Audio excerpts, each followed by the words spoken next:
Welcome to Page to Screen, the podcast where Nikki and Christina discuss books that were turned into movies and films that were adapted from books. As always, we remind you that spoilers do lay ahead.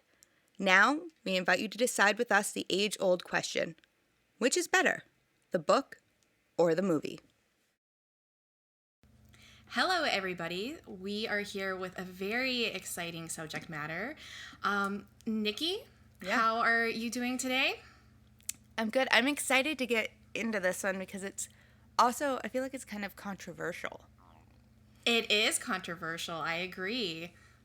So today we are doing the 1979 book Nothing Lasts Forever and its film counterpart Die Hard. So it's very Christmassy, I guess. Or is it? Lots of guns. Yeah. So the book Nothing Lasts Forever was published in 1979. It is written by Roderick Thorpe, which is a perfect detective name. Oh, yeah. It's just like a perfect strong man name. I know, Roderick Thorpe. I mean, that could be the title of the character, and I wouldn't be mad. That could have been the title of the book, and I wouldn't have been mad. So it is about Joe Leland, who is a retired New York police officer visiting his divorced career girl daughter and her two kids. He travels to Los Angeles at a Christmas Eve party located at her oil company's skyscraper. The party is then crashed by a group of German terrorists led by little Tony Gruber. Leland then takes it upon himself to take out the terrorists one by one. So for both of us, we've watched the movie, never read the book, right? Yeah. This is, I want to say, the first book that we've read. Would you agree? Yeah, I would. Do you know what I would definitely call this like a novel. Is that a good term for this one? Yeah, and it's only from one person's perspective, who I don't think is an unreliable narrator. There's no jumping around with format. It is just a pulpy noir novel. Yeah, it's a classic, just like classic book. Like I don't know. I was very excited to read something where it's just like one person, one story, one side, and it was like a good guy. It's a good guy-ish. Like, like everything else we've done, with the exception of like Little Women, has been like, oh, here's a crazy Patrick Bateman. Here's some crazy club kids who are going to murder somebody. It's all been like a lot of murder. not a lot of anything else. Well, it almost felt like a relief in a way to just read a book that has a beginning, middle, and end, and that's it. Yeah, I liked knowing, like, even though I'm going to jump ahead a little bit, even though the end of the book is sad, I just like having a start and a finish. Although I do wish, now that we have done this, and this might be jumping around a little bit too, I really wish I would have read The Detective. Me too, and I was wondering because I thought about watching the Frank Sinatra. Spoiler alert. The guy Roderick Thorpe. This is actually a sequel. So he wrote a book called The Detective, and that was made into a 1968 movie starring Frank Sinatra. Yeah, and it's the same character. So Joe Leland is the main character in The Detective and in Nothing Lasts Forever. Did you by chance watch the Frank Sinatra movie? I watched the trailer. I do did know too. I watched the trailer and I was like, oh man, I really want to watch this movie, because the beginning of the book, they reference a lot of the stuff that happened to Joe in The Detective, and I'm like, are you kidding me? Like, there's a whole book with this? I have to now. Yeah. I feel like maybe we have to do a sequel to Die Hard to this episode, and go back in time. This is why we're bestie-esties, because the reason why I did not watch The Detective was because I foresaw perhaps we circle back to The Detective later on and we both read the book and then watch the movie. I watched the trailer, but I did not actually watch the movie. Yeah, I'm 100% down on this. Let's do it. We're going to do it. Look out, you guys. Well, saying about, and it's good, I think, to talk a bit about the detective before we get into the book here, because it is hand in hand. Yeah. The detective was supposed to be more grounded than anything else. The movie is weird because it looks like it had some pretty positive reviews and responses. I'm surprised that perhaps, and I mean, maybe it's not good, we'll find out, I guess, later. Yeah. With it being 1968, it deals with homosexuality, it's dirty, it's more grounded, it's only a year after Bonnie and Clyde. Yeah. I'm surprised that it's not a little bit more well known, since it is in that New Hollywood area. I feel like I saw in the trailer, or when I went on IMDb, like the tagline for the film was something like the adult detective film. And I was like, that's such a bold claim at that point in time, because I was like, what other detective movies were there, and were teenagers super big into detective films? Like, I wonder if they're talking about like the Hardy Boys and Nancy Drew, because around the time that book would have been coming out, which would have been like what, the 60s, you had like the kids' novels of these teen detectives solving these little cases, and then you would have this. So I wonder if that's what they meant by the adult detective story.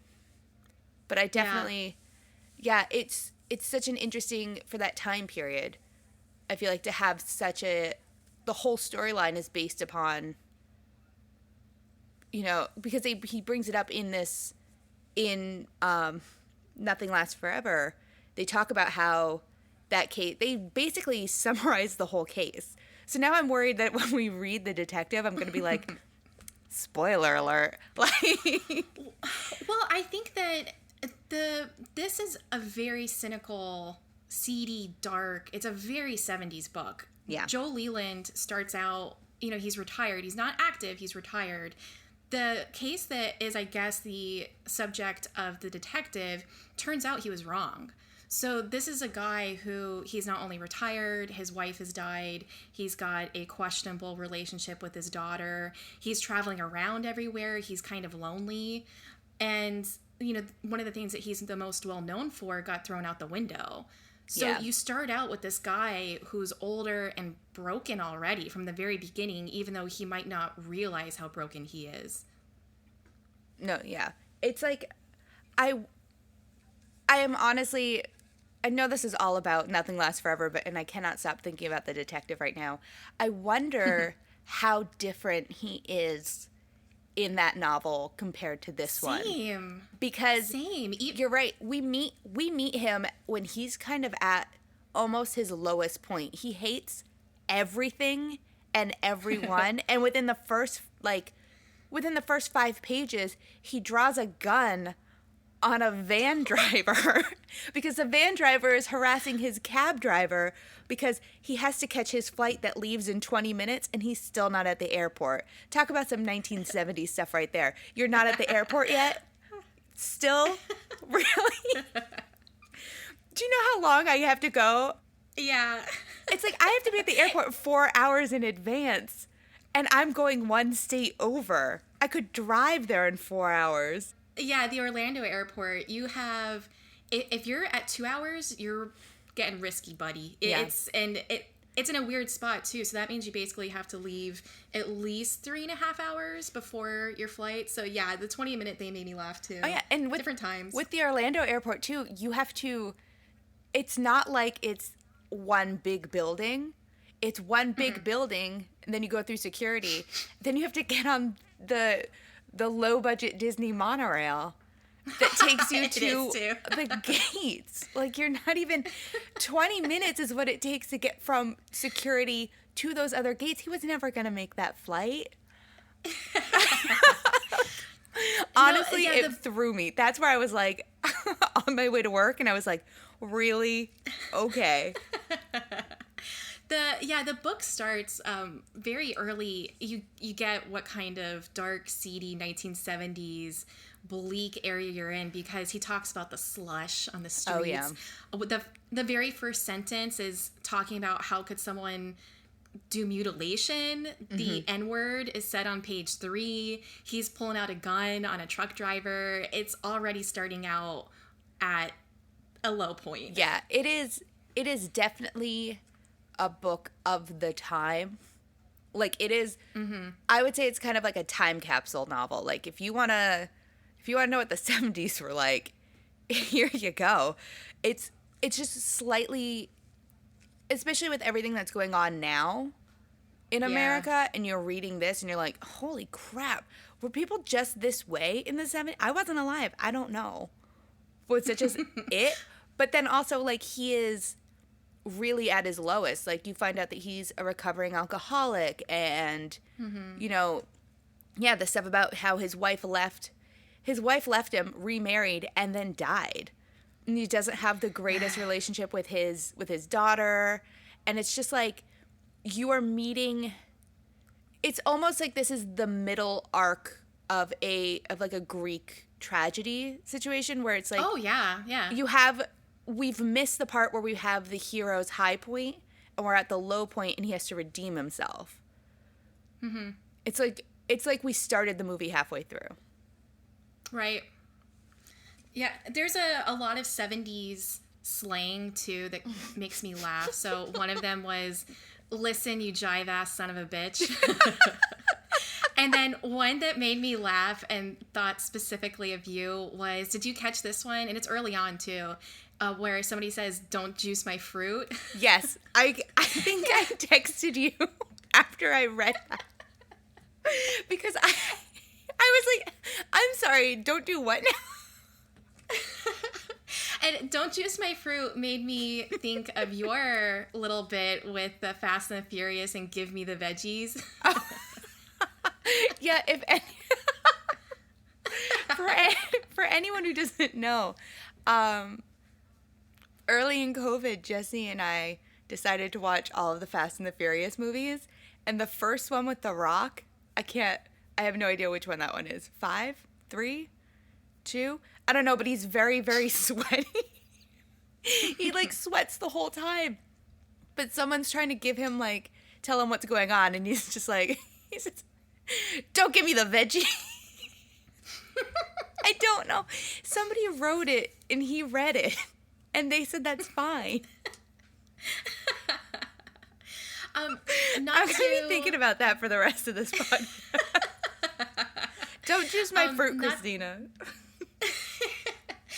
Not to jump too far ahead, but I was actually really surprised with how many story elements from Die Hard are in this book. I thought it was going to be drastically different. Even like little bits, like when he gets into the airplane and he's flirting with the stewardess. And there's like a little nod to that later. And then when he gets to the party, and the party's different because she works for an oil company, and it's his daughter, and she's got 2 kids. She's divorced. Her name is Stephanie Gennaro. So that's her married name that she goes by.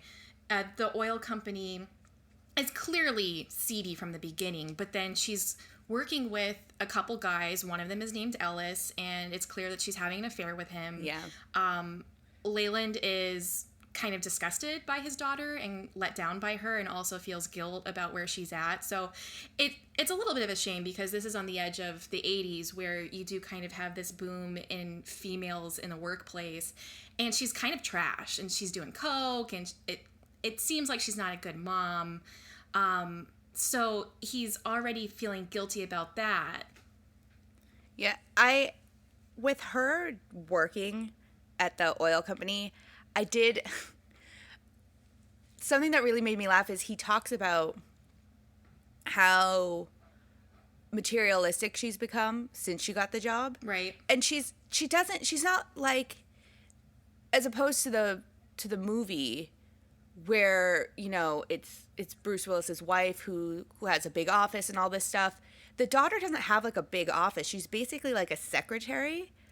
But he makes a point to say that she's making like $40,000 a year, so she bought herself a BMW and stuff. And I flat out died. I was like, okay, really? Really? You're going to brag about making $40,000 a year? I know. Okay, let's put that into. Another bit of the 70s. I'm moving to the 70s. I'm sorry. Like, I'm going to do it. I'm going to say, don't juice my fruit, and I'm going to make $40,000 a year and buy BMWs. I'm all about it. But, yeah, he's very. It's weird because while he's upset with her in the book, he's also like. He's upset with himself for not being around and knowing that her marriage was going to be a failure and not speaking up sooner. And then he's like kind of talking himself up about how like she's doing all this stuff, blah, blah, blah. And then he sees that office and sees the party and then sees like Ellis doing coke.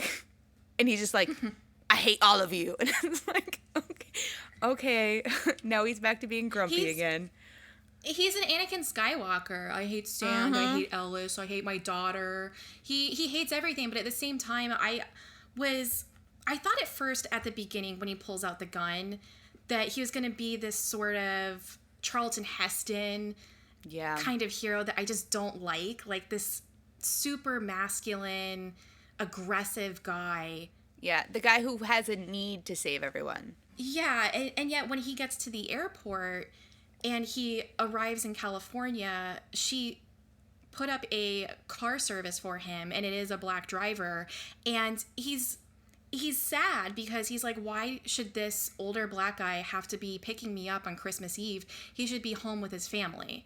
And he's annoyed at his daughter for sending the car. So there's like little things like that where he's a good dude. He's clearly understanding of other people, and the whole bit with the reason why he pulls out the gun is to protect the driver. He doesn't want the driver to get into an issue, so he does have this anger and aggression, but he means well. His annoyances are because he doesn't like the the wealth of it all and the drugs. It's like he's fighting back against a system that he also, I'm sure, was a part of in The Detective. Yeah. Because it's also like because his driver in Chicago was also black as well. And he was defending him too. Mm-hmm. Which, I mean, that's an interesting, I don't know why the author made all of the service people, be black, but I mean, I guess that was a thing from the 70s as well. Like, I don't know, but it was very, that was something that caught me because I was like, that's weird. Yeah, it's like a weird 70s Save the Cat type trope where you see him defending these people, and that means that we know he's a good guy going in. But there's also a different layer to it. Yeah, it's funny because I thought he was going to be like this, the good guy, the good hero guy, because we've seen the movie and we see how Bruce Willis portrays, this character, and you're just like, he is a good guy who knows what he has to do, blah, blah, blah. But there are some things that Leland does in this book where I was just like, oh, okay, well, if you want to do it that way, I mean, okay, but can I stop reading now? Like, I don't want to, like, so just like in the movie, the party gets taken over by these terrorists. There's more. There's some party crashers. Yeah. Oh my God, you guys, go back to Germany. But with the book compared to the movie, there's more of a noticeable, like, oh, something's not right when he gets to the building because there's that van out front. Mm-hmm. And he informs the guy downstairs, like, hey, former cop, you might want to check some stuff out. And they're like, okay, whatever, But when the terrorists are there, you find out that they're actually really young in the book. Yeah. And that, I don't know why, but that bothered me so much. Especially when he does his first kill. And I, like, on the one hand, I was like, yeah, women, sisters, doing it for themselves. And then it was like, oh, but now I felt like the attacks on the women terrorists were in a greater detail. and almost more brutal Yeah. than what he did to the male terrorists. Like, the first kill, he snaps the guy's neck, the brother's neck, and that's it. And he himself is taken aback by what he does, but he's also just like, he feels like he has this power, and it scares him, and he does it, blah, blah, blah. But then when it gets to, like, the women, he is like, he beats that one girl up, and he thinks that she's dead, but he's not sure, so he, like, shoots her a bunch of times, and I was like, oh, cool. Like, I don't know. And then he makes a point to talk about how young she was. Yeah, a big point. Yeah, Like, and there's something to that where because they are younger and it's the mixture between guys and girls, and considering that this is 1979, you think of the counterculture movement. Yeah. And, this is a guy who lived through World War II. There's all of these hippie movements. Even, I mean, if you want to compare them to, like, the Manson family. I was going to say that. Yeah. Yeah. Yeah, are they doing bad things? Yeah, but this is a group of mixed up people. This is, these people need help. And all these different, like, cults that were going on and these little movements. And it's a guy who can't understand what they're about, what they're doing. And it really is two different generations facing off. Yeah. The Manson thing, that's actually something I wrote in my notes, because it seemed so, like, you have the one main guy who has not killed anybody, and then all of this mixture of all these strange lackeys who live off of candy bars. Candy bars and cigarettes, apparently. Like, yeah, and the leader too. If we want to talk a little bit about Tony Gruber, or it's Little Tony Gruber. Little Tony. So he knows about him already. So he is known about him from terrorist, basically meetings that he has had.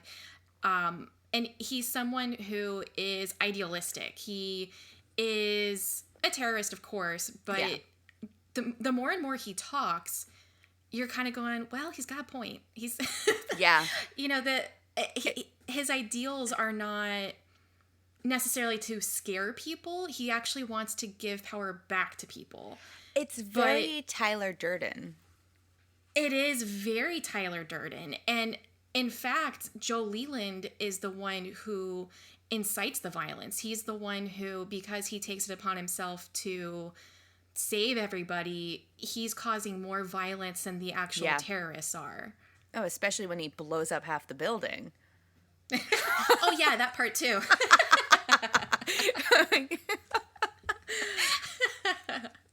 And he's not a cop. He's not a cop. No. This is not his jurisdiction. There's no reason. He has a fake badge. It's not even a real badge. There's a point later on, and it's like kind of near the end, where he says something like, oh, well, you came in here with innocent civilians. They're not even armed. And Tony Gruber's like, well, you're armed. Yeah. And he goes, well, that's different. Yeah, it's very, like, that's where he becomes, like, the macho man guy, too, towards the end, after he's killed all these people, and after he, ties a hose around his waist and jumps into the building. Yeah, he does the same chair trick, too. I will say that there's a lot of stuff that when you read it in the book, I did have to go back and reread a couple of things twice to really understand what was happening. Yeah. Like, even though I've seen the movie, I was just like, wait, he's doing... And then if he loops it around, but his gun is stuck, like, what? It got a little... Yeah. The book gets a little muddled in the action. Yeah. But I do like that the action takes place over more than one day. Because I feel... And this is where I might get people mad. I actually like Book Gruber and his reasoning and him being an actual terrorist more than Film Gruber's reasoning. And, well, because, like, when you think about it, okay, listen, I'm sorry. It has nothing to do with Alan Rickman. It has nothing to do with Alan Rickman. Think about what Hans Gruber and his team is doing. They They storm into Nakatomi Plaza, and they just want to steal these untraceable bonds for Yeah. themselves and then release. They're like freedom fighters, really. They want the release of their friends and they want these bonds. That's it. That was their whole plan. But when you think about little Tony Gruber, it sounds so silly. I'm sure he's like a 12-year-old boy. This is a 12-year-old boy. When you think about what he wanted to steal. He wanted to steal these documents that would expose this oil corporation for all the evil that they've done because they've helped with the arms race overseas, and they're basically holding all these people hostage while they rummage through and try and expose them. And then at the same time, they know that there's all this money because of the deal that was just closed, and they want to cause this almost mass hysteria where they throw all the money out the window so that the company can never have that money. Even if they're exposed, they can't have their hands on this $6 billion that are just in this. For some reason, $6 billion is just in an office building. Well, yeah, and that's the thing where when it's basically a twist where you find out that maybe he's the good guy, and there's a point where he's really smart because the money can't be insured because an insurance company isn't going to give them any, protections over money that is hidden, and it's because of arms deals and stuff that are illegal. So the money that gets thrown out, dunzo. It's not coming back. And I will agree with you on that point. It's a lot more tragic with Tony. It's a lot more, you question, who is the good guy here? Is it Tony or is it Leland? And I don't know about you, but I thought this book was actually really well written. It was a very easy read, although I do agree that some stuff got muddy. And the fact that it's only from Leland's perspective, you get a lot less of the character moments with his daughter and with Tony. But when Tony starts talking and he goes off on like a Batman villain, just keeps talking and talking, I kept writing down his quotes. He just has so many good quotes when he is able to express himself. And I think that's why I like him more as the villain than Hans Gruber, because it's like, it is a big twist when you find out that the whole corporation is just like a shell organization for arms dealing. But I think the bigger twist is that Tony really gets to Leland, because in the end, even though Leland is fighting against these people, in the end, Leland's the one who actually, spoiler alert, throws all the money out the window. I know that moment. Well, let's take it back a moment. So it's a very same kind of journey that you go down where he's taking out all the terrorists one by one. There's an explosion. There's a chair. He's barefoot. So all of that's the same. And at the end, it's the same kind of standoff where Tony has his daughter, Stephanie, and they're up against the window. Leland does the same thing with the gun behind his neck. Yeah. And then he shoots. So he gets up there and his daughter yells, "Shoot him, Daddy." Yeah. And he does. And there's some gunfire, exchanged. And Tony falls out the window and grabs his daughter, Stephanie, and takes her down with him. And that is what I call an oof magoof. Yeah. It is so, it's so depressing. And it's funny because I got to that part in the book and I was like, I know what happens next. No need to worry. And then I was like, oh no, I'm worried now. It's so unsettling. Shocking. Yeah. Because he's doing everything for her. He's thinking about her, and her kids are there. For some reason, his grandchildren are also at this party. We don't know their ages, but they're in this building too. He's doing everything, all this. At that point, when she went out the window, I was like, you just killed a bunch of random German children for no reason. Yeah, and I want to read that. It's the second to last chapter when she falls out the window with Tony. And it says, outside, people shouted and cheered. Leland screamed too, holding Stephanie's cry long after it would have disappeared from the earth forever. Woof. Yeah. That hits hard. It does. And it does. And you have to think about it. This is like 3 days after they initially were kidnapped too. So He's been going nonstop. Yeah, and he is not, and it's not like in the movie where, Bruce Willis has like, bloody feet. This guy has been shot. He's been punched. He is like bleeding out at one point, and he still manages to get up. I think it bothered me because I kind of wanted her. I wanted her to survive because after everything he went through, I was like, he earned that at least. Yeah, I think that Jo sees this night as a night for her salvation.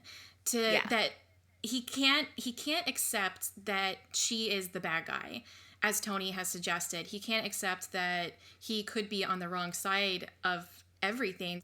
He says multiple times, I just have to keep going. I have to keep going. So the whole night is worth it if he's able to save her. Yeah, I think that's where I think that's why it's just so depressing. And then you'd think to yourself, okay, that was sad. That's it. And then it got kind of worse, maybe not, at the end. Because like So during all of this, let's backtrack a little bit farther. Because there's one more thing that's keeping him going too. And that's the flight attendant he met. And he's on a bougie flight because apparently there's an upper deck. I didn't know they had planes with upper decks in the 70s. Like, okay. I don't know. I've never sat in first class, so I don't know what's up there. They could have, I don't know, astronauts or something. I don't know. You want to hear something funny? Yes. I have only sat first class once in my entire life, and it was mostly because we kind of got like dicked over on the way over to my aunt's wedding in California. So we had like these extra points, and we were able to like go back up to first class. And it was just me and my parents. I was like 12, I think. The minute that we hit the altitude, my dad gets sick and starts throwing up. Oh no. Yeah. Well, you know what? I'd much rather throw up in first class than. Yeah, but what was funny was that you've got all of these rich people like upset with my dad because he's throwing up. So honestly, it was a much more memorable experience than had it just been normal. I've never flown first class, but my wedding dress has. So. Oh dang! Yeah, when we flew to Italy for the wedding, they let us put our fancy clothes up front, and I was like, just the clothes? Because I'm getting married.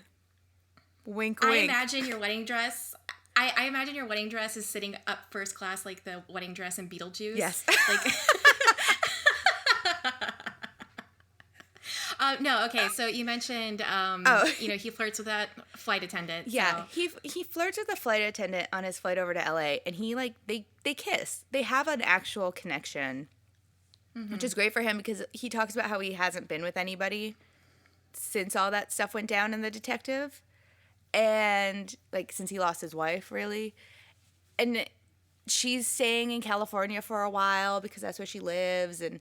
So they made all these like big plans to hang out, and he calls her right before they lose all the power in the building. Like that's the last person he talks to, and he's like he keeps going not just for his daughter but also for her, which I think is really sweet. And then throughout, once the cops show up and they do all that stuff with the radios with oh god, what was the guy's Taco Bill? Taco, yeah. And he has a line where he's like, I'll tell you why they call me that, but not on this channel. There are kids listening. And I was like, oh, I don't understand. Why do they call you that? I was so confused. Someone older than us is gonna listen to this and they're gonna laugh about that. If you understand that joke, will you send us a message and let me know what it means? Well, at first when I read it, you know what I thought of? Did you watch The League? No. Okay, The League is so funny, and there is a character called Taco, and he's just like a stoner guy, and I don't know. For the rest of the book, I was just imagining what's his name, Jean Lajoie, as the taco guy. Mad props to Taco Bill though, because he jams the radios for him, which was nice.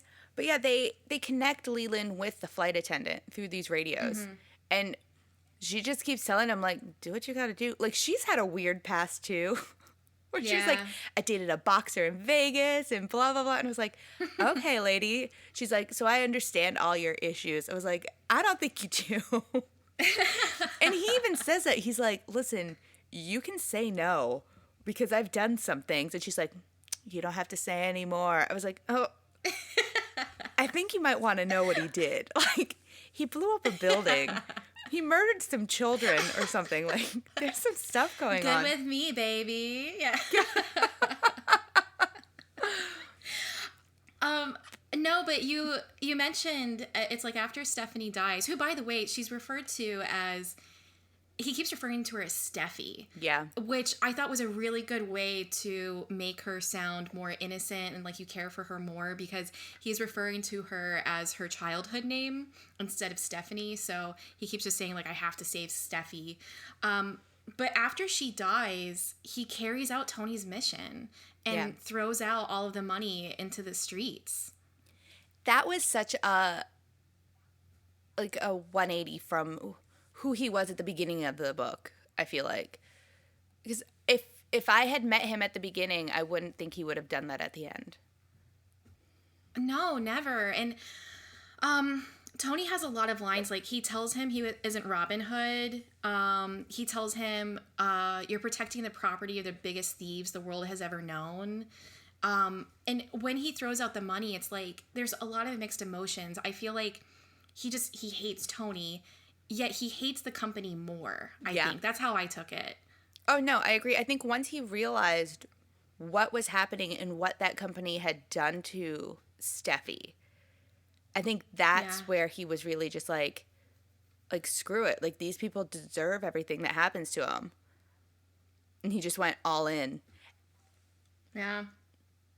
And my other favorite part about this book, though, is, and this is where it's different. It's very different from the movie. In the movie, he only has like one cop that he really talks to the whole time.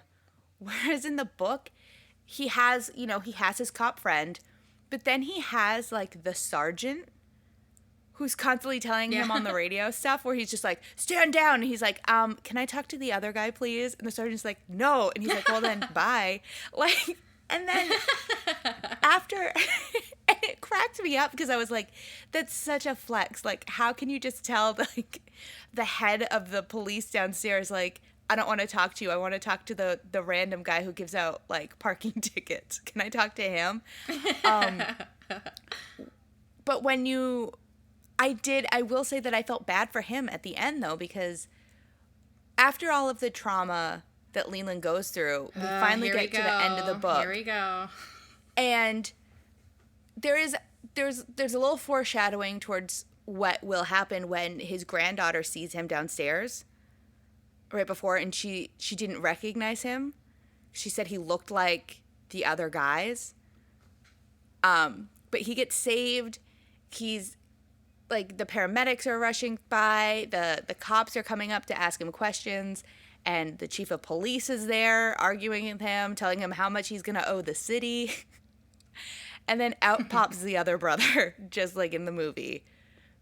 But instead of like in the movie where everything's like hunky-dory, that chief of police, he gets shot, like brutally murdered right in front of Leland.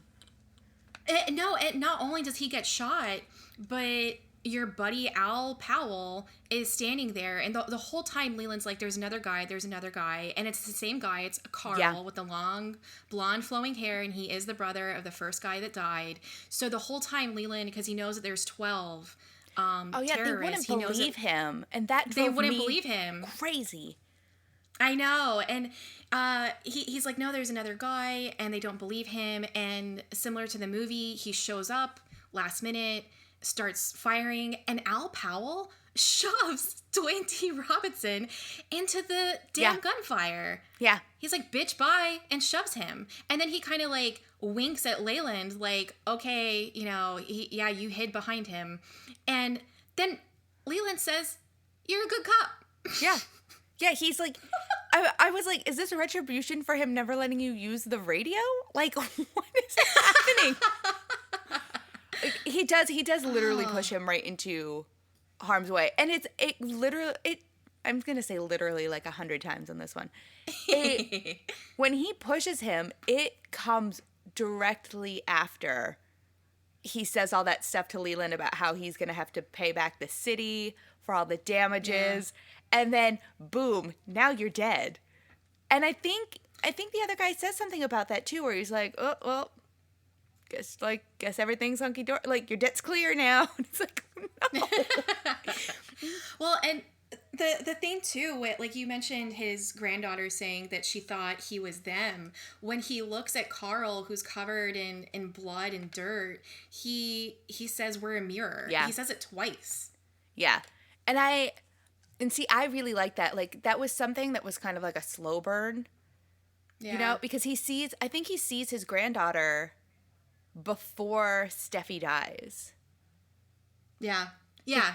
Yeah, because they find out who he is, and they take Steffi. And he runs downstairs, and because they're trying to get to the roof. Right. That's right. They're telling everyone to get up to the roof, and he's like, no, everyone go down.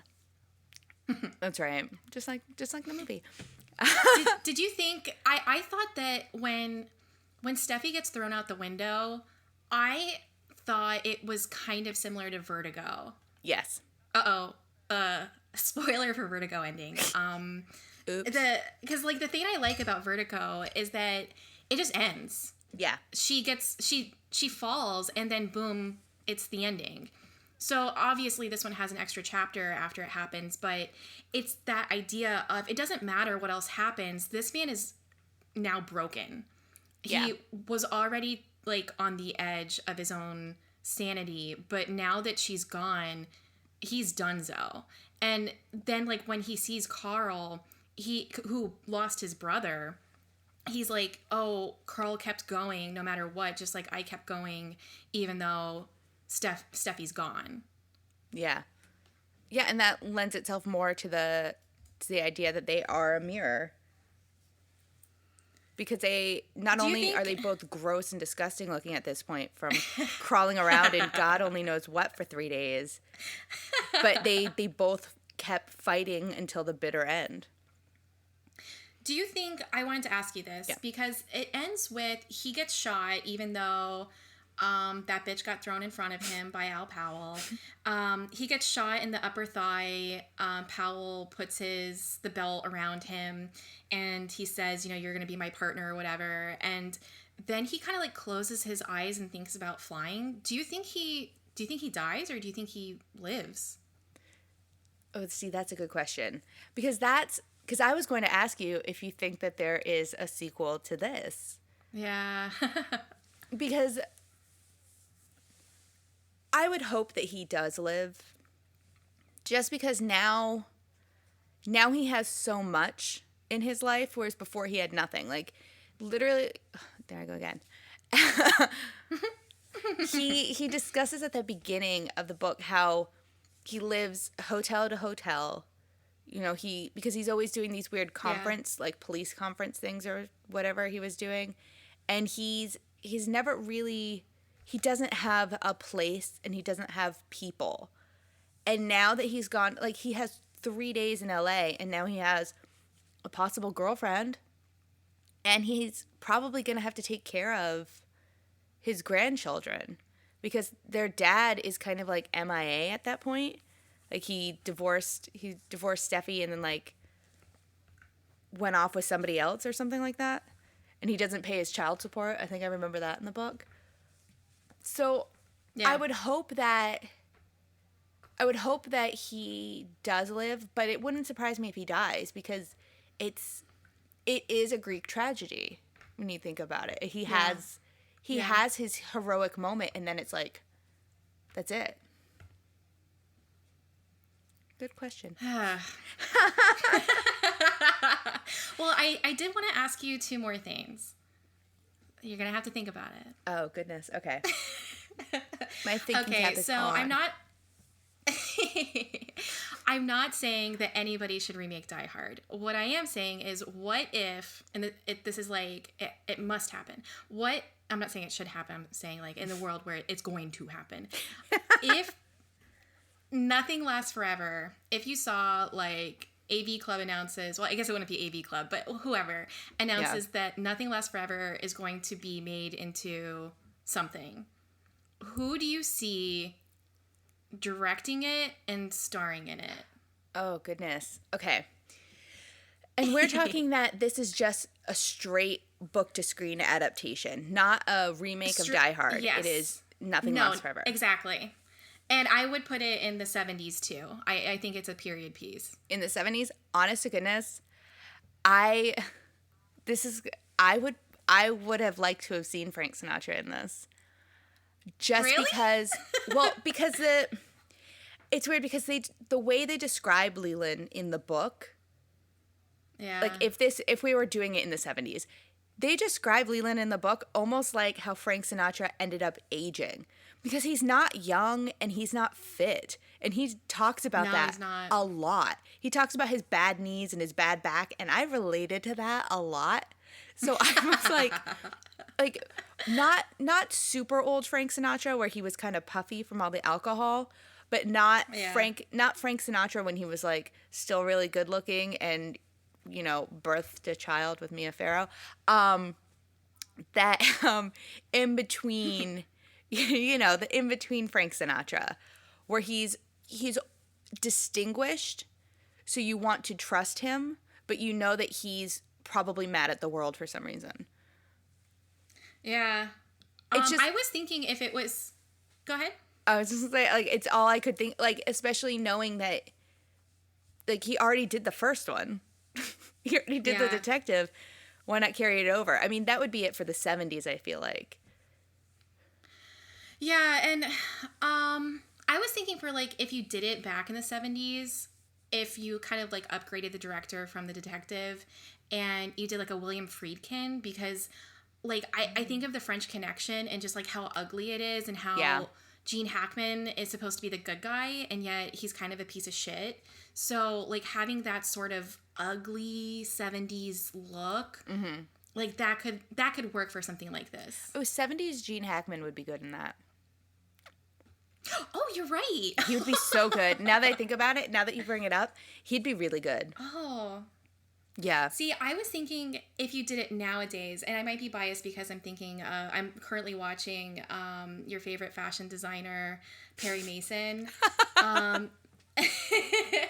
Matthew Rhys. You give Matthew Rhys like 5 years, I think he'd be perfect. Yeah. I can see that. Yeah. Yeah, it definitely has to be someone who is... I feel like they have to be of a certain age. Especially because he is now a grandfather. You know, he's a grandfather who's seen some stuff. Like, I'm just trying to think, like, I almost said Bill Murray. But that's not. No. That's like if we turn this into a comedy. Like, let's not go down that route. Well, is there anything else that you want to mention about the book? No, I think we're ready to transition into what everyone wants us to talk about, the movie. Yeah. Okay, well, this is one of my favorite movies of all time. Really? Like, would you go to the grave saying that? Like, would you fight for that? Yeah, absolutely. Wow. I watch this movie. Yeah, I watch this movie every single year. Usually either, like, it's always in the Christmas season and oftentimes Christmas Eve. Aww. Yeah. Aww. Yeah, it's one of my favorites. So we are talking about the 1988 film Die Hard, directed by John McTiernan, who is an 80s titan. He also did stuff like Predator, Last Action Hero, written by Stephen E. D'Souza, again, 80s titan. He wrote Judge Dredd, Street Fighter. And in his first script, which is really crazy, Jeb Stewart, who also wrote The Fugitive, it stars Bruce Willis. The character is now named John McClane. Instead of his daughter, it's his wife, Bonnie Bedelia, who plays Holly Gennaro. Alan Rickman as Hans Gruber. Oh, Alan Rickman. Reginald Vell Johnson as Sergeant Al Powell, who is much friendlier this time around, and Paul Gleason as Dwayne T. Robinson, who's still a fucking dick. Yeah. The plot's basically the same. Yeah. It's very, very small changes. It's mostly a change in tone. The basics are the same. Instead of being retired, he's now a current cop and he's in his 30s. Instead of his daughter, it's his wife. There's still 2 kids. It's still a Christmas party. The business is now not a bad one. It's kind of vague. It's in Nakatomi Plaza. It is crashed by a group of quote-unquote German terrorists. It's questionable that they're German because they're not speaking German. Yeah. And they're not terrorists. Let's and now call instead them of freedom little Tony, fighters. it's Hans. Yeah. Yeah, the OGs are freedom fighters. I wanted to ask you, is this something where you remember watching it for the first time? I don't think I remember watching it in its entirety. And this is the same thing I have about Ghostbusters. I can recall seeing these both of those movies, like, you know, at a very young age, but I cannot recall the entire film, but I do remember bits and pieces. And I also credit a lot of remembering that stuff to things like SNL and In Living Color, where it was, and even like Animaniacs and any sort of right. early 90s cartoon channel would have their own spin on these little bits and pieces from like Die Hard. So you'd see them crawling through, you know, air ducts. I was gonna say, yeah, the air duct crawl. I mean, that's like, I think been that copied so many times. I think that is the one where it's like, that's something that's seared in my memory, is him crawling through that air duct with a lighter. And I'm like, I can remember seeing that, and I can remember being in a room from my childhood. Can't remember if I watched the whole movie though. Yeah. See, my parents were fairly strict on me, so I wasn't allowed to watch a lot of stuff, but I was a manipulative little kid, so I would figure out ways to watch movies anyways, and my aunt had like every VHS possible, and I was staying at her house, and I can't remember if I was in the living room or in like a separate bedroom, and I took that VHS and I put it in, and I watched the whole thing, and I was younger. I was like probably maybe like 6 or 7, and I just loved it. I was enamored from beginning to end.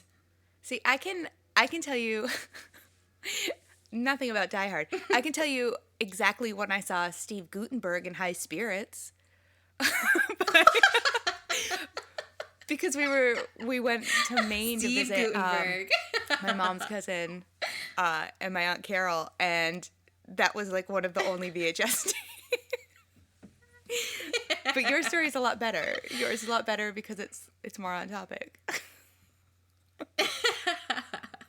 This movie sets the ground for a lot of action movies because you had so many in the 80s. Yeah. There's a lot of cheesy stuff, fantasy stuff. A lot of the male protagonists are super muscly, sometimes super powered, or they're more on the James Bond side, very, Suave. sleek. Yeah. Yeah, and the creation of John McClane resets stuff. I mean, like, one thing watching the movie, with us being in this super Marvel-y, DC Comics fueled movie era, Bruce Willis's body is just kind of normal. He has dad bod. He's got some. I want to say something real quick about the dad bod phrase. I'm fine with the dad bod, and I don't want it to be a negative connotation. I hope that guys don't feel bad about themselves with it, because I know that it's deemed as an insult in some communities, but there's nothing wrong with working out but liking pizza. Yeah. So listen, be a dad. Dads are great. My dad's great. Yeah. Yeah, my dad's great. Yeah. They both got dad bods. Yeah. Any bod can be a dad bod if you care enough about your children. John McClane is an everyman. He's not a super duper war soldier. He's just a guy. You can imagine yourself, one jump away from being him. Yeah. Yeah. He's like, yeah, and it's like if I were a guy watching that movie, I'd be like, I could save some people. yeah. I'm average. Yeah, and I feel like this movie does a good job in, it's still 80s, it's still Hollywood. The bleakness and the cynicism from the first book is almost completely stripped. There's actually a funny quote where McTiernan said that he didn't want to do it because terrorism isn't fun. And then he thought about it and he's like, well, wait a minute, let's make them thieves. Thieves are fun.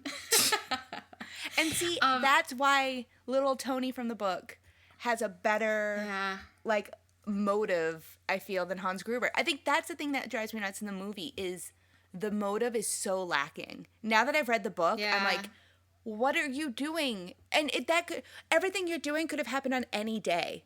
You could have waited till Christmas morning when no one was there and take it. Listen, I'm going to fix this for you. Hey, Hans Gruber, the building is closed on Christmas. Like, that's all he had to do was wait till Christmas. Then they'd only have to kill the security guard, get upstairs. Look, man, I'm ruining things for myself. Hans Gruber, you idiot. Come on.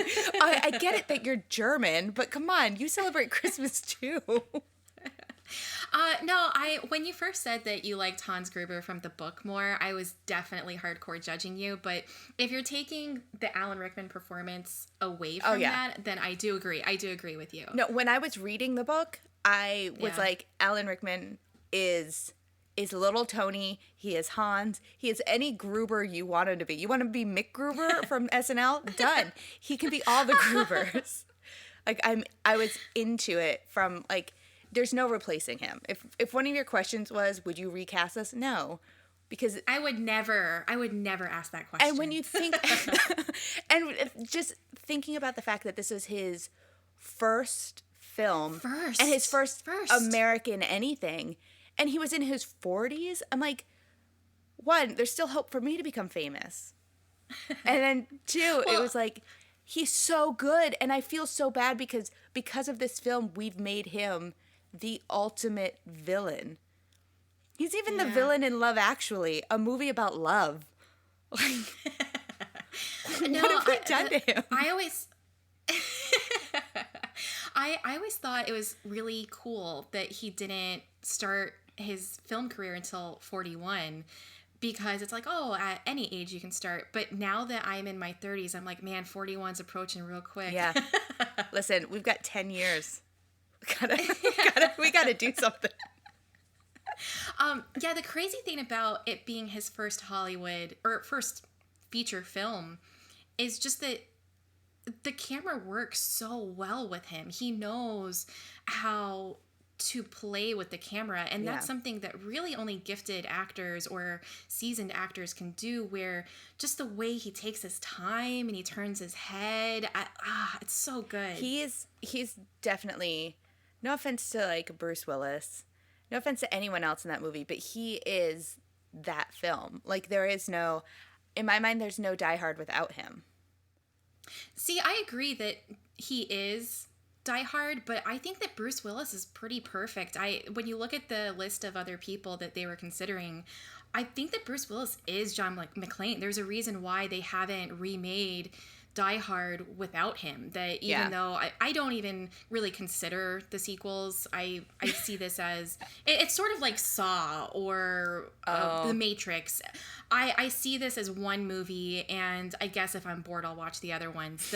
This one is just so good, and he is John McClane. I mean, period. You mean you're not going to do the 12 Days of Die Hard? No, I'm not. I don't know them. I did I did think, because ultimately Hans Gruber is doing a heist, that there is a different movie in a different section of this universe where instead of having Die Hard, we have Gruber's Ocean's 11, and it's just a heist movie. And then there's this one guy like throwing off the entire plan. Can I say something that bothered me about the movie and always bothers me about the movie? And it's, why do they have this need? They keep cutting to the news reporter in studio. And when they first get to him, he's like, I don't have my papers. And it's like, oh, okay. And then they cut to him later, and he's just like, why do they make the news reporter look like an idiot? I can't understand the justification for that. The thing that I love about the direction with this movie, because McTiernan has some questionable movies under his belt, but he also has some really great ones. The stuff that he does so fucking well in this movie, there's a couple different.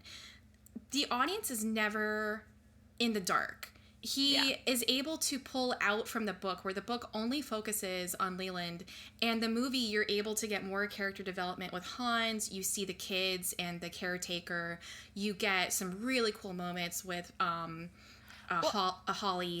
I read about why. Sorry to interrupt. I read about why we have that. We weren't supposed to, but because Bruce Willis was still shooting Moonlighting. Right. And he was exhausted, so they were like, let's give some of these other people something to do. It works, though. It works. And the other thing, branching from that, is that the way that the movie establishes locations is just genius. Yeah. It's on the level, and I don't want to give What's-His-Face too much credit, but it's on the level of Titanic. Titanic is this like giant ship, and you know exactly where they're at throughout the entire movie, and a lot of times the audience gets very lost. I mean, there's the joke with a lot of movies set in New York or California where they fast travel between areas, and anyone who lives there knows that you don't do that. So this movie is able to, like, little things like the Playboy poster on the wall, or the room that Takashi gets killed in. It all, you know exactly where they're at everywhere. Yeah. So it does a really good job with world building and understanding who everybody is, where everybody is. Yeah. And I really do appreciate that, because that's like, where the book was getting muddled, it cleans it up in the film. Because yeah, exactly. In the book, he's like 15-4, 44, blah, blah, blah. And you're like, apparently they're all the same looking, except for the one where you made a barricade. And then, at least with the movie, and I know, like, visually that always helps with everything, but it's true, like, you mentioned anything filmed in New York drives me nuts. Because I know you're in Dumbo, and I know you can't get from where you're at to Manhattan on a bike in 5 minutes. That's a lie. Don't even with me. Because if you could do it, you better believe I'd be doing that instead of taking a boat to work every day. It's a ferry. Yes, that's right. It's a ferry. And the last one I rode was called the Tooth Fairy. Oh, did I name that? That sounds like something I would do. They actually had kids name some of the boats, and you got to vote on them. So one of the boats is actually one of the boats is named Lunchbox. Aw, that's cute. I want to ride the Lunchbox.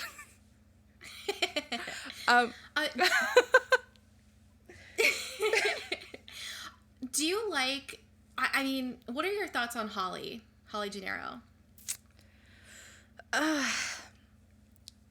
I don't hate her, because she does some really interesting stuff in the film, like, you know, when they're trying to, when Hans Gruber and all of them show up first, and they're reading off this list of accomplishments for what's his name there, the guy they shoot, Takashi. Yeah, Takashi. Yeah. And they're reading off all this stuff that he did. And fun fact, when we were watching it, Jesse goes, "Oh, dang." All of these, oh, really? He went to business school? Nice. But she's holding on to him, like, don't do anything. Just stay calm. Yeah. Like, you know, like, very motherly. But at the same time, I'm kind of like, I'm sorry, it's Takagi, not Takashi. Sorry. Takagi. Whoopsies, everybody. Well, look at us. Look at us fixing our mistakes pre-post. Good job. But I'm kind of upset with her because she changes her last name, and then she gives this watered down excuse about Yeah.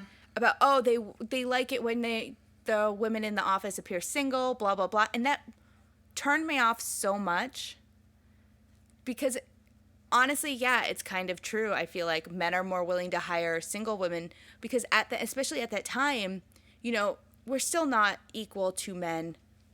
Who knows if that'll ever happen, but employers still to this day are unsure about hiring women who are married or women who have children because of the idea that they won't work as hard because they're too busy taking care of their kids, or they're too busy, taking care of their husband. And if their husband changes careers, then they're out an employee, which is such an outdated and awful, awful way to look at things. But when she says that to John, when she's like, well, they just like, it's better if you appear not married. It was like, John, at that moment, I wanted to like shake her crazy. I was like, you are nuts. Because I get that they're separated, but at the same time, it's like, you can't have it both ways. Yeah, the name change thing, like when I got married, I considered it. I mean, I didn't change my name for almost a full year until after we were married. And my husband respected that. Yeah. He wanted me to change my name, but he respected that I was taking some time. So I respect him for respecting that. However, if he saw that I was going by my maiden name at work, he would have some thoughts about that because there's other connotations to it.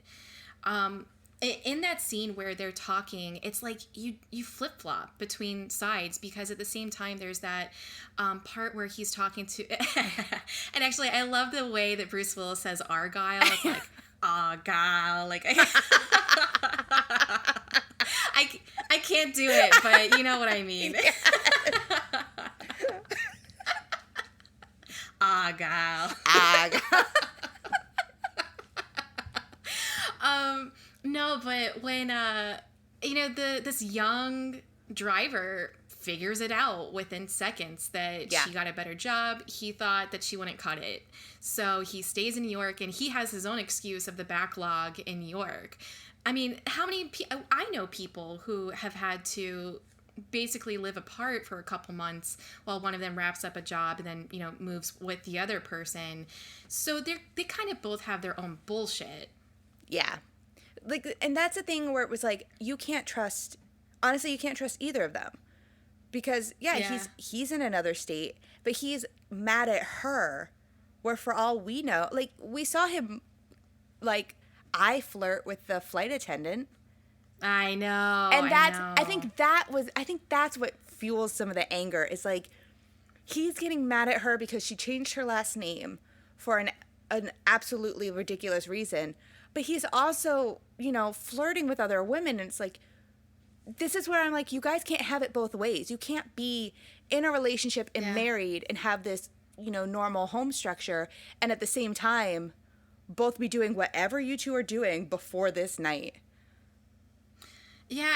Like at the same time, though, I really love Holly because you look at the other women in action movies, especially in the 80s, and they're just like, they look like cave women. Yeah. They're all tits and, they're big hair. They're not. Yeah. Like the only other movie, God, this is going to sound this is funny because I'll tell you about it later on this episode. The only other movie that portrays women in the 80s in an office space where they're actually intelligent would be Working Girl. I was thinking Working Girl and also 9 to 5. Yeah. And they're all like submissive. Yeah. Every other one has all of these characters that are just like, I'll get the boss the coffee. You look at 9 to 5 and you look at Working Girl. Yeah, they're getting their boss the coffee, but they're also like, in 9 to 5, you have this great female structure where they rise up and they know what the boss is doing is wrong and they take over. Yeah. And then in Working Girl, yeah, she's getting the coffee, but she's getting the coffee for her female boss, which is at that time was still kind of unheard of, even for being in an advertising agency, you know? I will say, though, Melanie Griffith is kind of the worst in that movie, if you think about it. Oh, yeah, definitely. 100%. No, but Holly is so cool because, I mean, she stands up to Hans Gruber. Yeah. One of, I would say, the best villains of all time, and he's often ranked in the top 100. I think he's within the top, 20 best villains of all time. And she stands up to him and calls him an idiot. Yeah, and I wonder if that is... I don't want to... You know how they say that when parents are put in situations of danger, they get these superhuman strengths? Like, they can lift cars and stuff? Yeah. I wonder if that's sort of the stuff that was kicking in, because the way she holds on to... Oh, God, I don't... See, now I'm going to say his name wrong because we said it wrong the first time. Takagi. Okay, good one. Takagi. The way she holds on to his hand is very much like, you know when you're driving in the car and your parents stop short and they put their arm out to stop you? Yeah. That's kind of like the feeling I got with her trying to protect him from that. And then her standing up to Hans Gruber was very much like, you know, a mom sticking up for her kids. Yeah. I don't know. Yeah, like she's not... I don't want to paint her as just being a mom, because she's not. She's just like she's rising up in this company. You know, she has that office with a bathroom. Yeah. My God. I'd kill to have my own office with a bathroom. I mean, and speaking of the bathroom, it's so funny because when he goes in there, he takes off his shoes, and it's just like, it got so much of the book right. Yeah. But it's very 80s, whereas the book is very 70s, and it's definitely Hollywood. That bleakness is completely gone. So when he takes off his shoes, you know, it's not a moment where he's calling up the flight attendant and thinking about what a piece of shit his daughter is. Instead, he's like, maybe me and my wife can get back together. Yeah. You know, let's see what you know, Christmas is like. And he has the, like... the balling your toes on the carpet thing, and then that's when, like, shit goes down. Yeah. It's where the book starts at rock bottom. I feel like the movie starts off very hopeful. It does, yes. It's like and like the reverse. Yeah, and where Leland feels like he's out of place, not only because he's in California, but because he's just a man from a different time. Bruce Willis has that thing where he, like, goes into the airport and he sees the girl in the like the tight body and the white pants, and she jumps on the guy and he's like, fucking California. Yeah. Like, it's like so Leland is like, it's a fish out of water. Yeah. I want to bring up something else about the movie that until I read I think watching it now, these are things that I should have noticed before, you know, but I think I don't think I've watched the movie nearly as often as you have. I don't watch it every year. But there are two specific moments that, especially if you're looking at it now in light of 2019, 2020, really jump out as being super problematic. Yeah, I know where you're going. The first one is definitely when the reporter goes to the house to try and get the kids on camera and basically tells their nanny that he's going to call, like, ICE on them. I know. And I can safely say it's probably been a good, like, year and a half since I've seen Die Hard from beginning to end. And that scene happened, and I was like, you're a dick. Like, that is... Yeah. I was so upset. I'm pretty sure I paused the movie, and I was like, are you kidding me right now? Really? Yeah, I hate that part, and I hate that guy. I hate him too. Like, he's smarter than the guy they have on air, but he's also very pushy, and you're gonna, like, oh my God, I can't even, it makes me so livid. And then the other part that bothers me, especially now, is when Carl Winslow, because that's what I'm gonna call him, when the dad from Family Matters, when he's talking about why he's no longer a regular, like, everyday cop, and he says, you know, he drew his weapon on the child and he shot him. And first of all, no. I gotta pause you. That's not what he says. He goes, I shot a kid. Yeah. We shouldn't laugh about that. It's because the way he says it. He says it in such a weird, he puts a weird inflection on it, where it's like he knows he's about to say something that's going to make some people mad, but if he says it in a funny way, maybe people won't hate him. I know. Yeah. But I want to give him props for being like, he understands that what he did was wrong. Yeah. But also, how are you still a cop? You killed somebody. Like, well, it goes. It bothers me. It goes back to the book where, you know, he shoves somebody in front of him and basically murders him, and Leland says, "You're a good cop." And then with Al in the movie, he has the problem where he accidentally shot a child, and the movie gives him his power back when he kills a terrorist. Yeah. And yeah, the terrorist guy is a bad dude, and it's way less gray in the movie. Like, they're just bad guys. They're thieves, and they're open to killing people. But it is problematic. I mean, just the idea that you've got a cop who, it's not even his jurisdiction. He's not even on duty, and he's just, like, shooting up people. There's definitely some questions to all of it. Yeah. And it's funny, like, I feel like everyone's a little bit more aware of those situations now, and I feel like if they were going to remake Die Hard, I'm not saying they will, don't freak out, Christina. If that was something on the horizon, I definitely think that the reasoning for him not being fully on the force would not be because he shot a child. No. Or I might be wrong, because judging how the world is working right now, apparently you can go on administrative leave after you hurt somebody like that. Like, it's something that I couldn't wrap my head around it, even placing it in 1988. Like, yeah, it's not right. Like, you shot a kid, but he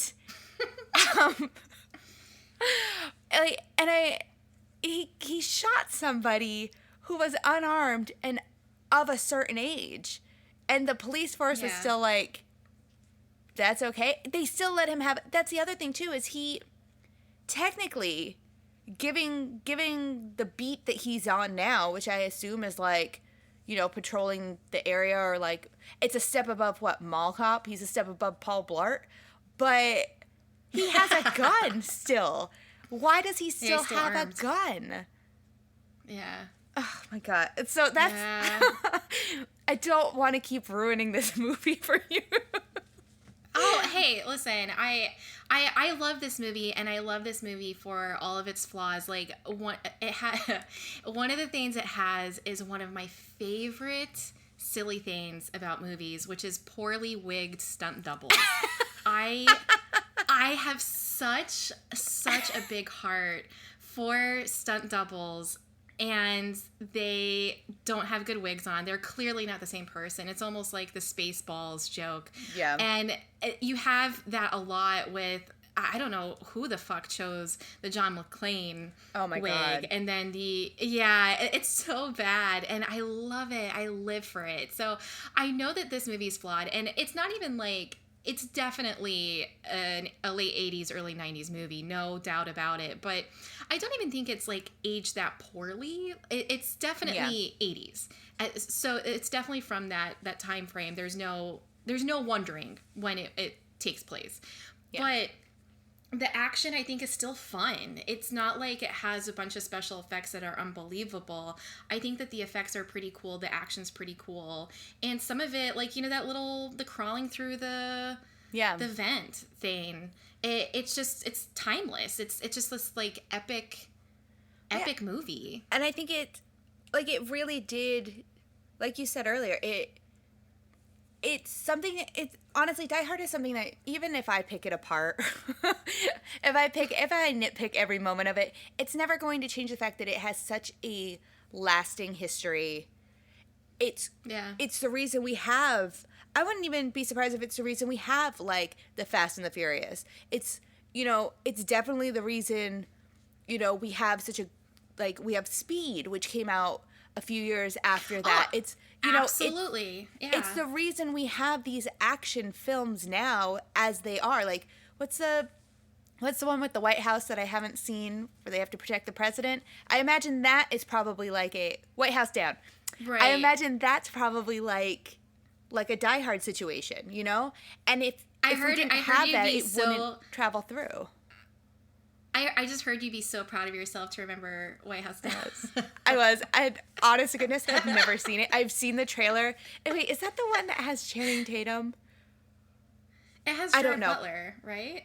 Is Gerard Butler in that one? I know. No, he's in The Eagle Has Fallen. Is that the one? Oh, wait, are they two different movies? I think there are two different. I'm pretty sure there are two different competing We Must Save the President films. Maybe. I'm probably wrong. Always... I don't know. Someone fact check us and send us an email or something.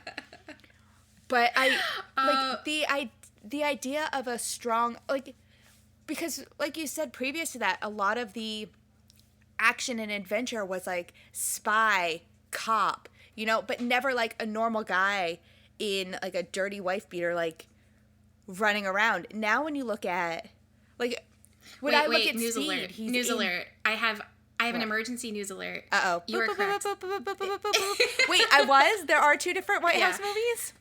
Yeah, so the other one, it's White House Down 2013, Roland Emmerich, Channing Tatum. You are correct. Oh my God. You guys, this is like, I would just like to take a moment to thank all the movies I saw that had the trailers for these films that I didn't see. I'd like to thank cable television for showing commercials. Thank you. Thank you all so much. No, but you're right, because even like Fast and the Furious, as crazy as that shit's gotten, the thing about those movies is that it's not like, and I sound like I'm beating up on Marvel movies. I'm not, but the thing about Marvel movies is that they're usually fighting aliens or robots. The Fast and the Furious ones started out as, they're everyday people and they're fighting people. Yeah. And that's a huge difference. I think, especially if you look at the first Fast and the Furious and you look at Die Hard, like, first of all, outfit's kind of similar. I see you, Vin Diesel, and I see you not wearing sleeves. But they're just average people. Like Fast and the Furious, they're average people who work on cars. I think it really helped, like, Die Hard really changed the way we see what action can be. Like, it doesn't have to be huge explosions after huge explosion. It can be one guy doing what he thinks is right and trying to save his wife, Like True Lies. Sure, Arnold Schwarzenegger I love True Lies. It's such a good movie. Oh my God. I love that fucking movie so much. When she jumps on the helicopter, oh my God. Is that a book? Can we do that? That was the movie, by the way. Where I had seen Jamie Lee Curtis in like Freaky Friday and obviously Halloween and stuff. And I knew that some people thought of her as like a sex symbol. And I'm like, yeah, okay, whatever. And then I saw True Lies, and it's that scene when he's like, dance for me. And then she like strips. That's my Arnold, guys. No, see that scene is so awkward because she looks so stiff. But that scene's nuts. Like, and she is like super hot in that movie. I'm like, oh, okay, I get it. Oh yeah, she is gorgeous. She's gorgeous in True Lies. Yeah. But that's also a similar film where you're kind of like, yes, forgive the fact that Arnold Schwarzenegger is a super muscular man and he's also like a spy. But he's a spy pretending to be a normal guy. Right. And I think that's because of Die Hard, we have this idea that the normal guy is the hero. He doesn't have to be. Yeah. We don't have to have like a soldier from the army come and save us. I don't need 007 with all of his weird gadgets that make poisons and cars that turn into boats. It can just be a normal guy. I love the part near the end where It's when he's facing off, and it's almost identical to the book where he's facing off against Hans, and he's got Holly, and they're at the window, and he's got the gun taped to his back. Yeah. And he's limping, and he's dirty and sweaty, and his tank top magically turned from white to like dark green. Yeah. And she looks at him like, fuck, like he is just jacked to shit. And it's just like, that's the truth, because in a lot of movies, people should have multiple concussions, broken arms, and they're perfectly fine. They just have like one sexy little scar in their cheek, but he's just like nasty at the end. I love it. Well, even though he looks beat down and grody and like he could like fall over at any moment, it's still lighter than some of the stuff that happens to him in the book. Oh, absolutely. In the book, he's got that gunshot wound that won't stop bleeding.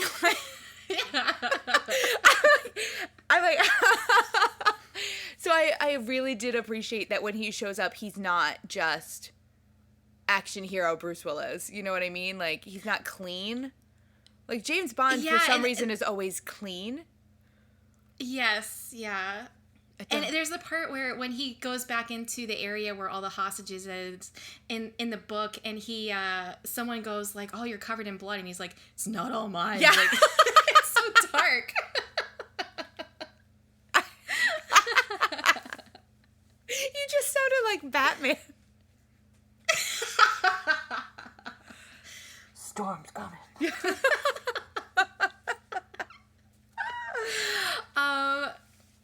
One of my favorite parts in this movie, and I never realized that it's a nod to the book, but when it's when Alan Rickman falls out the window, which is a beautiful shot, I will say.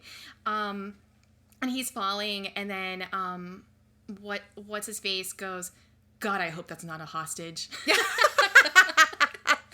It makes me laugh every time, but now I realize that line is a nod to the book, because when Gruber falls, he's supposed to be falling with Steffi. Yeah. If I were to play an evil villain and I am going to die in a movie, that's how I want to go. I know, it's so good. It is gorgeous, and it's just like, oh, I can hear like a beautiful like concerto in the background. It's just like, there is nothing about that scene that is wrong. Well, the one wrong thing is that that's not how a Rolex closes, but we won't nitpick it. Listen, I'm too poor to have ever seen one, so... I know, exactly. Listen, of the two of us, you've been in first class, so maybe you've seen a Rolex. I love the symbolism, too, of releasing the Rolex from her wrist, because... I feel like, and this is again like putting the sequels aside because clearly they don't stay together in the sequels, but I think that there's two things that happens where Bruce Willis releases the Rolex, so that way she doesn't fall down with Hans Gruber, but then he introduces her as Holly Gennaro, and then she corrects him and says Holly McLean.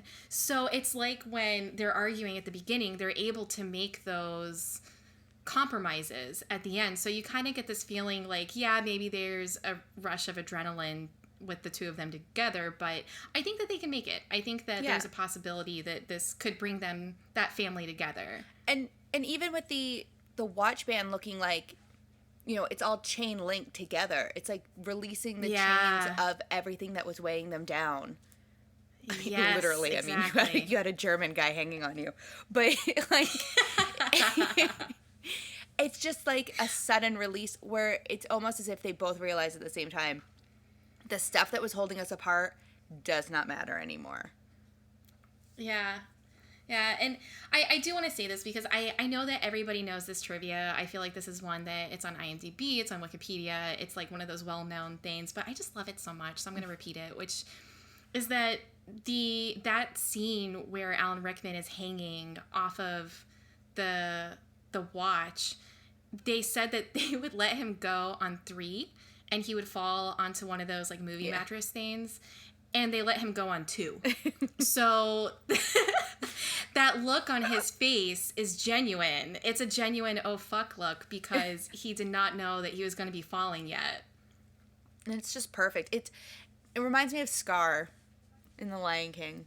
Yeah, that's a good one. Yeah, I can see that. Because I feel like that's the only other, especially when you take into consideration the angle of the way he's falling, right. And you look at it the same way. Or I guess you can even say Mufasa, but I'm not going to think about that because then I'll cry.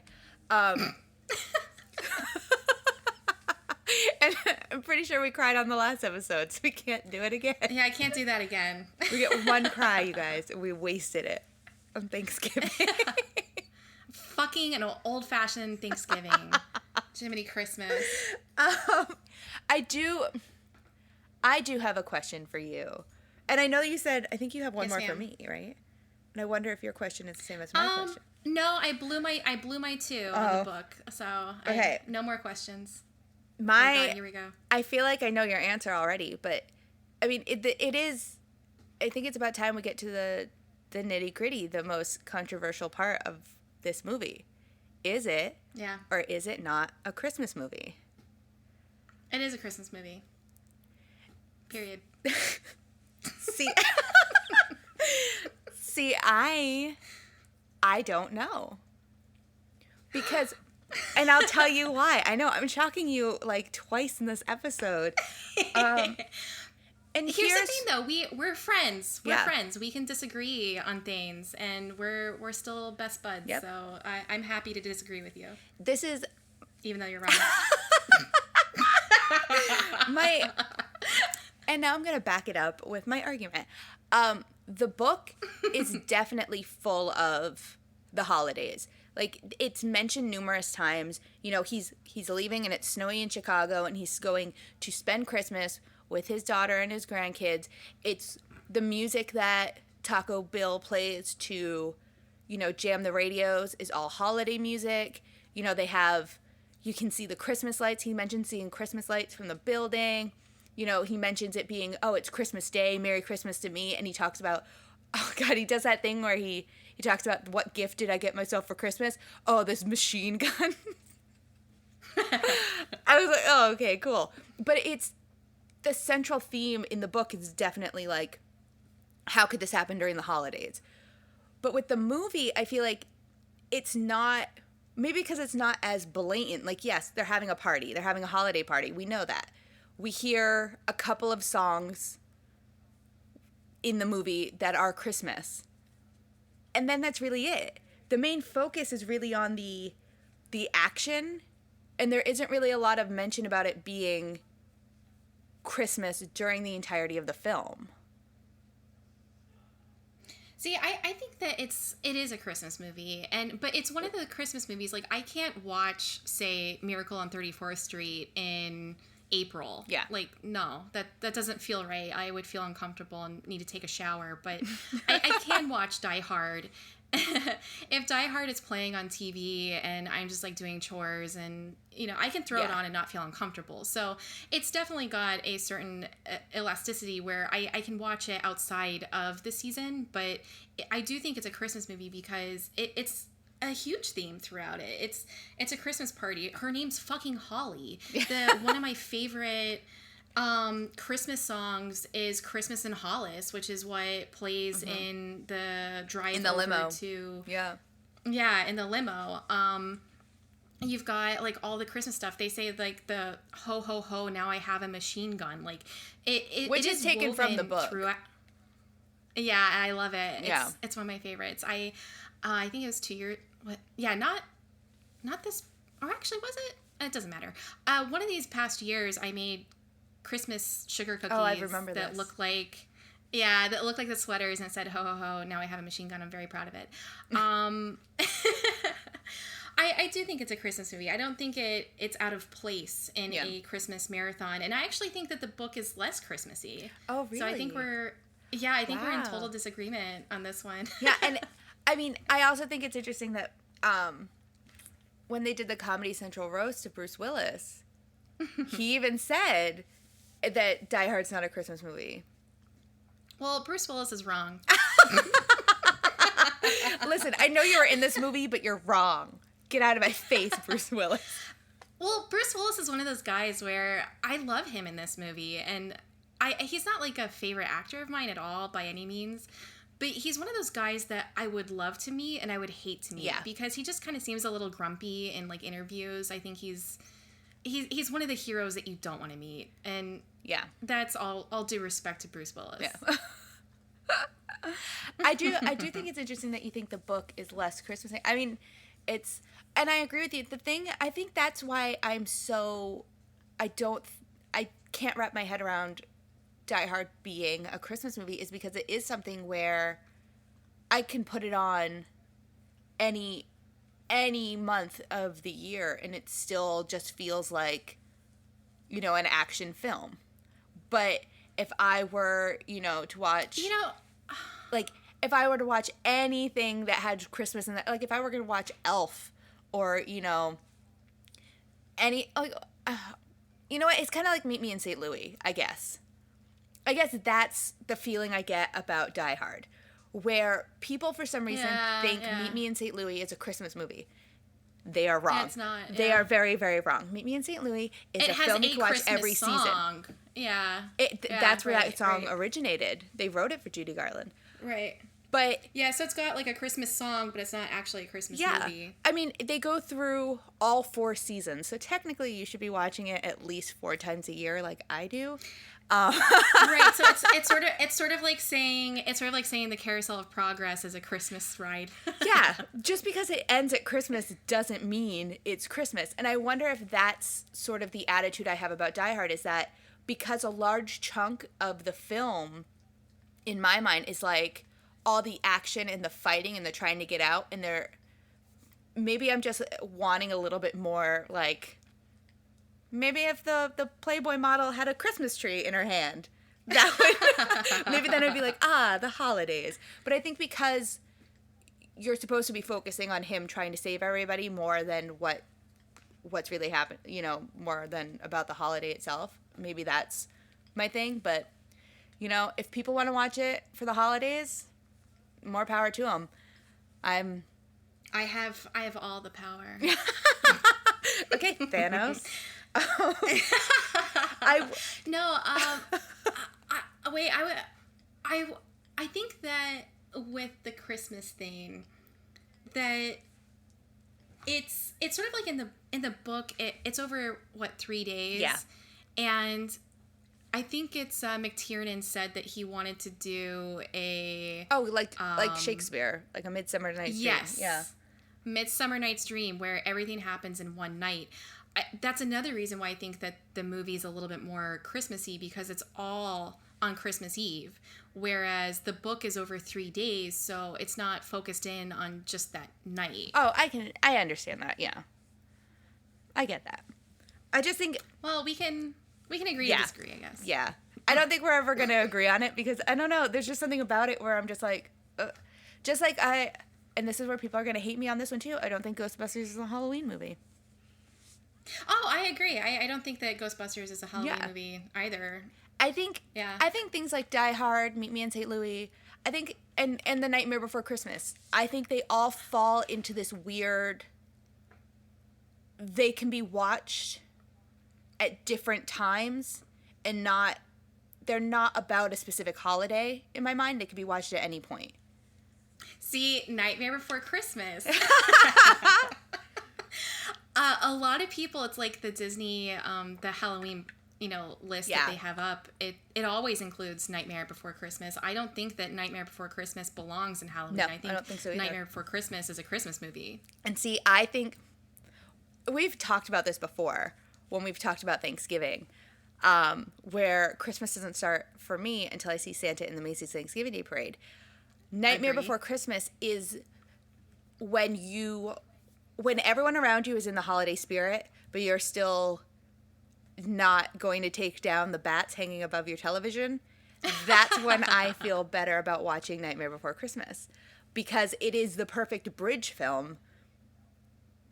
So you're like, oh, okay, I want to be spooky, but I'm almost ready to listen to Mariah Carey 24 hours a day for the next month. Like, well, the story is that Tim Burton came up with the idea when he saw the Halloween decorations get taken down at a store and being replaced by Christmas. So that's exactly correct. See, I am right. I'm finally right about something. I think that it's Nightmare Before Christmas is the perfect November film. But it could fit in anywhere between, honestly, it can fit in anywhere between October and December because it has all the themes that you need. Unfortunately, See, for me, I think everyone else like, is wrong. It should only be watched in November. I love, I've said it before, Christmas season is my second favorite season. It's really fun and wonderful, and I'm not religious, so like some Christmas movies get like super uber religious, and I just can't hang with it. But I still love Christmas, and I love Christmas movies. This one is fun because it's, I tend to like action movies, sci-fi, horror, and this is an action movie. I mean, no doubt about it, but I can enjoy it every year for Christmas. Yeah. It's when you don't want to show your emotions at the holiday. You mean you don't want to cry watching Miracle on 34th Street? Let's watch Die Hard. Listen, the three movies that I usually watch near the end of the Christmas season are Die Hard, Muppet Christmas Carol, and Scrooged. Oh my God. 2 of those movies, I cry. One of those movies, I don't, and it happens to be the subject matter of this podcast. Don't even get me started on the Muppets. I do want to bring up one more thing about Die Hard, because I mentioned Working Girl earlier. And the reason I thought it was so funny is... So Christina, I have mentioned to her numerous times, speaking of like animation taking over scenes from Die Hard, I have mentioned numerous times to her that what she needs to do is sit down in front of her television and she needs to watch season 5, episode 1 of Bob's Burgers. And it is called, this is why she should watch it. It's called Work Hard or Die Trying, Girl. And it is probably my all-time favorite episode of Bob's Burgers. Like, I love this show. This is not an ad, but if they want to put ads on this pod, I will talk about them day in, day out. Every song that is ever written for this stupid show is spot on. It is hilarious. I love it so much. And this episode is the one whenever somebody tells me they've never seen an episode of Bob's Burgers, I immediately put this episode on. And the basic plot is they want a new idea for the school's fall musical, and Gene has been working on his Die Hard musical forever, so he wants to do his Die Hard musical, but then his ex-girlfriend's dad wrote the Working Girl musical and says that Carly Simon's going to show up if they do the Working Girl musical, so they do Working Girl. But then they do a guerrilla version of the Die Hard one in the boiler room. And it is... Oh my Christina, God. when this is over, you, Carlos, Grayson, sit on the couch and watch this episode. It's like 30 minutes and it is perfect. He has a song where it's just Nakatomi, Nakatomi, Nakatomi Plaza. I laugh. Like, Jesse and I sing the songs from this episode all the time. Like, in the Working Girl musical, they're like, I'm a girl who's working. And I'm like, that's me on my boat to work. I'm sorry, my ferry. Ferry. But there is a line in there towards the end where they're like, everyone knows that Working Girl is just a sassy sister film to Die Hard, and it cracks me up. See, I guess you're the Working Girl part of the spectrum, and I'm the Die Hard part of the spectrum. Maybe. I'm just a sassy sister to you. Aww. Look at us. We fit so well. Aww. And you... Okay. Watch it, please. I promise I'll watch it. It's on Hulu. And, yeah, I have Hulu, so I'll check it out. I think I haven't gotten into Bob's Burgers. It's one of those shows that like I see all the gifs and the stickers, but I watched I think like the first 2 or 3 and I thought it was really funny, but for whatever reason I didn't. I think it's because my husband like didn't have interest, and usually we watch almost everything together. So I promise I'll check it out. I think this episode will be a great jumping off point for you to get into it. And not to give Hulu too much credit, but they curated a whole list of just the episodes that have them singing songs. And just like you can put on Die Hard at any point, I can put on Bob's Burgers and just be like, I'm good for the rest of the day. I'm just gonna watch them. Yeah. My aesthetic is basically like crime shows on Oxygen and Bob's Burgers.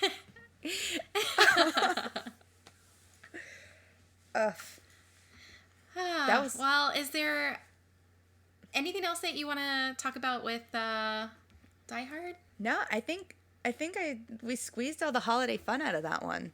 I mean, I can watch it and get even more holiday fun. I was gonna say, I think that there's so much more that we could talk about with it. Always, especially we could discuss whose plan was better, like John's or Leland's, because honestly, Leland saying that we have machine gun versus I have, it's gonna throw you off your game a little bit. There's more than one, like. But I think that it's, you know what, it's the holiday season, and I'm gifting it to the people. I don't think I can tear apart this movie any more than I already did. No, this is like I said, it's one of my favorite movies. Yeah. It's when I just like boil everything down, I recognize this because a lot of times when you look back and you go, oh, you wouldn't have this movie without this movie. Sometimes that original movie is not so good. Yeah. Die Hard's one of those movies where I think it's fucking awesome. It's rad. It's just. Yeah. It's good. And every time I watch it, I'm just happy. Die Hard's one of those things where, everyone says blank walked so this could run. I feel like Die Hard started at a steady jog so that everything following it could be at a marathon. Yeah, right.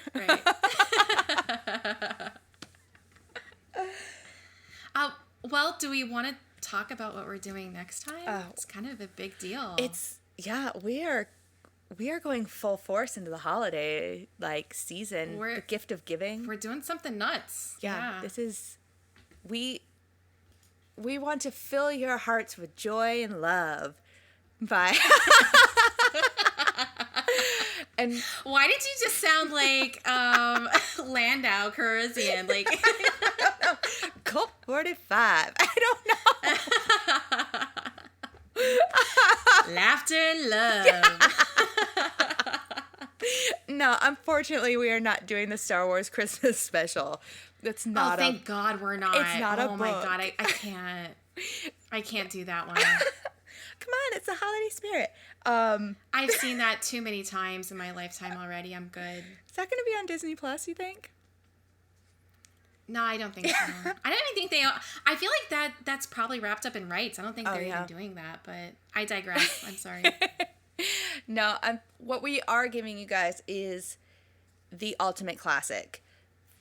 Whoop, whoop. Yeah, A Christmas Carol, and we are doing the book, and we're doing what everyone says is the best adaptation of the book ever, the 1951 version with Alastair Sims as Scrooge, which is, spoiler alert, it's a personal favorite of mine.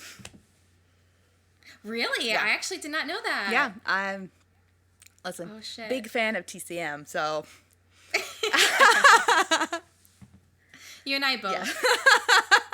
As everyone knows, when I said I wanted to be what's his name, Mankiewicz, because that wasn't awkward.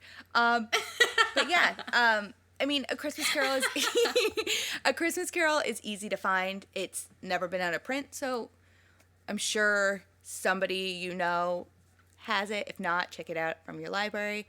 The movie might be a little difficult to find. Actually, it's on both Daily Motion and YouTube. You can find it on YouTube. There we now. go. And if you want to get it Yeah. from, because I did it from Amazon, it shows up as Scrooge or A Christmas Carol. Just Yeah, everywhere else except for America, it was Yeah. Scrooge, and then in the U.S. it was A Christmas Carol, 1951. So that might be the tricky part. yeah. So I don't know. Break out the hot chocolate. You know. Aw. You know. Put the lights on the tree. If you're upstate somewhere in the north, watch the snowfall. Cuddle up and watch a spooky ghost story because. And if you're in Florida, enjoy the 75-degree weather and the one breeze that you get. Get some cold apple cider and snuggle up. Put on your seasonal shorts. And check out A Christmas Carol, aka Scrooge. So we'll see you back here in a little bit for the first foray into holiday madness. Whoop. Yay! All right. Yay. I'll see you later. All right. Bye. See you later.